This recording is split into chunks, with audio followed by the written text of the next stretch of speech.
नमस्कार मंडळी, तर आज आपण निघालो आहोत वज्रेश्वरी देवीच्या दर्शनासाठी आणि तुम्हाला सुद्धा इकडे यायचं असेल तर वसई वेस्टला डेपोवरून आपल्याला आरामात बसेस मिळतील। बसने साधारण 1 तासाचं रनिंग आहे आणि दुसरी गोष्ट म्हणजे बस या एका तासाने आहे। बस अगदी मंदिराच्या पायथ्याला येऊन थांबते। मंदिर खूप छान आणि ऐतिहासिक आहे आणि टोटल 52 पायऱ्या आहेत। थोड्या चढणाऱ्या आहेत, पण वर पोहोचल्यावर देवीचं अप्रतिम दर्शन मिळतं। संडेची इकडे खूप गर्दी असते, तर जमल्यास लवकर यायला बघा। पण मंदिर खूप प्राचीन आहे, त्याचे स्ट्रक्चर अगदी किल्ल्यासारखेच आहे। मंडळींनो, गाभाऱ्यामध्ये मुख्य 3 देवी आहे।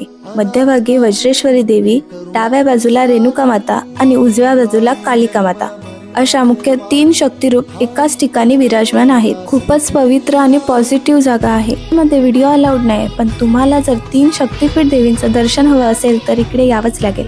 सो नक्की या। कधी वसईला आलात तर वज्रेश्वरी मंदिरात यायला विसरू नका। थँक्यू।